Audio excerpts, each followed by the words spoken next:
ሰላም ለሁላችሁም ይሁን። ዘካርያስ ነኝ። አዲሱ የቤተ ክርስቲያን አደጋ ለ5 ዓመታት ጮክ፣ አሁንም እየጮክ ነው። ዛቻው፣ ስድቡ፣ እስከ ሞት የደረሰው መከራ አላቆመኝም። ለምን? ምክንያቱም መሰዊያው ሲረክስ ዝም የሚል ልብ ስለሌለኝ ነው። ከዘፈን እየኮረጁ ጌታ ሰጠኝ የሚሉትን ሳጋልጥ የነበርኩት ለዚህ ነው። አሁን ደግሞ ሰይጣን ስልቱን ቀይሮ መጣ።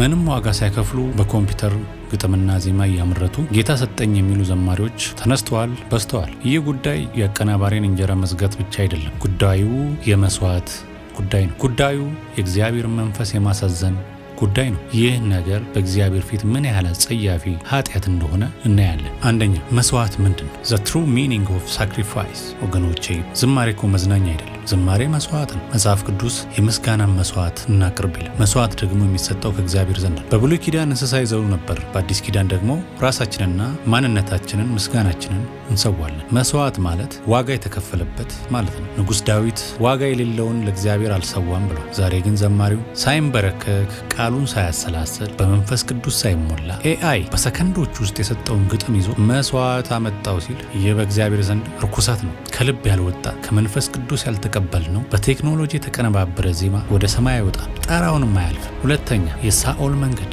እግዚአብሔር የናቀው መስዋዕት። ይህን አካሄድ መጽሐፍ ቅዱስ በግልጽ ይቃወማል። የንጉሥ ሳኦልን ታሪክ እናስታውስ። አንደኛ ሳሙኤል ምዕራፍ 15 ሳኦል እግዚአብሔርን ከመታዘዝ ይልቅ የሰቡትንና ያማሩትን እንስሳት ለራሱ አቀረበና ለእግዚአብሔር ልሰዋበት ነዋል። ነቢዩ ሳሙኤል ግን ምን አለ? በእውኑ የእግዚአብሔርን ቃል በመስማት ደስ እንደሚለው እግዚአብሔር በሚቃጠል መስዋዕትና በሌላ መስዋዕት ደስ ይለዋልን? እነሆ መታዘዝ መስዋዕት ይበልጣል አለው። መጨረሻውም እግዚአብሔር ሳኦልን ንጉሥ እንዳይሆን ናቀው። ዛሬም ለዝናና ለገንዘብ ብለው የዓለምን መንገድ ኤአይና ዘፈን እየተከተሉ ለጌታ ልንዘምርበት ነው የሚሉ ዘማሪዎችን እግዚአብሔር ይጸየፋቸዋል።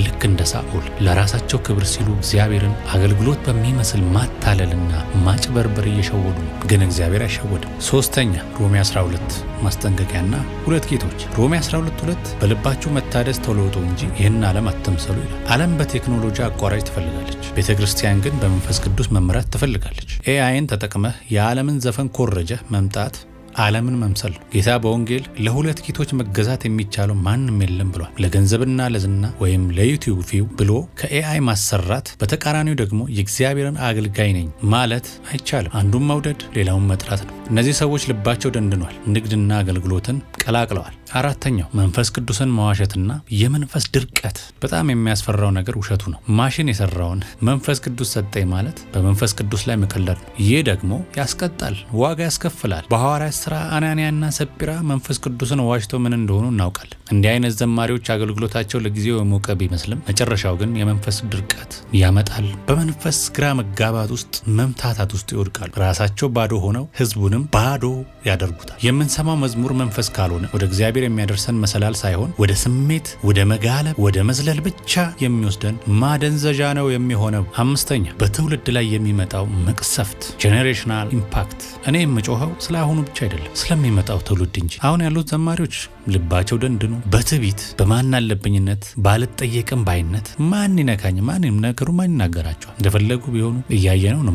መሪ የሌለው ህይወት ነው ፕሮቴስታንቱ ላይ እየታየ ያለው። ስለዚህ ልባቸው ደንድኖ በእግዚአብሔር ስም ንግድ ውስጥ ገብተው ነው። ግን ቀጣዩ ትውልድስ ከእግዚአብሔር በጸሎት መቀበልን ሳያውቅ ኮምፒውተር ላይ ጽፎ ማውረድን እንደ አገልግሎት እየቆጠረ ካደገ የክርስትና መሰረቱ ይናጋል። እውነተኛ የመንፈስ ቅዱስ ህብረት ይጠፋል። ልጆቻችን ከሰማይ ጋር መገናኘት ሲገባቸው ከአርቲፊሻል ኢንቴሊጀንስ ጋር የተገናኙ አምልኮ አደረግን እንዲሉ እየተደረገ ነው። ይህ ትውልድን መግደል ነው። ስለዚህ ማስጠንቀቂያን አስተላልፏል። እግዚአብሔር የሚቀበለው ከመንፈስ ቅዱስ የሆነን በመንፈስ ቅዱስ የሚሰጥ ከመንፈስ ቅዱስ የመነጨ መስዋዕትን ብቻ ነው። አቋራጭ የለም። መስዋዕት ደግሞ ዋጋ ያስከፍላል። በጉልበት ተንበርክኮ አልቅሶ ጠይቆ ጮሆ ለምኖ የተገኘ መዝሙር ነው። የሰውንም ልብ የሚነካው የሰውንም ህይወት የሚቀይረው እንባንም የሚያብሰው። ህዝበ ክርስቲያን ሆይ የምንሰማውን እንለይ፣ መንፈስ ወይስ ማሽን ብለን እንጠይቅ። እኔ የድርሻዬን ለ5 ዓመታት የተናገርኩ ነው። ከዚህ በፊትም ተናግሬያለሁ። ትውልዱ ከዚህ የውሸት ወረርሽኝ እንዲድን የበኩሌን ጥረት እያደረግኩ ነው። እናንተም ሼር በማድረግ ይህንን እውነተኛ ወንጌል አድርሱ። አመሰግናለሁ።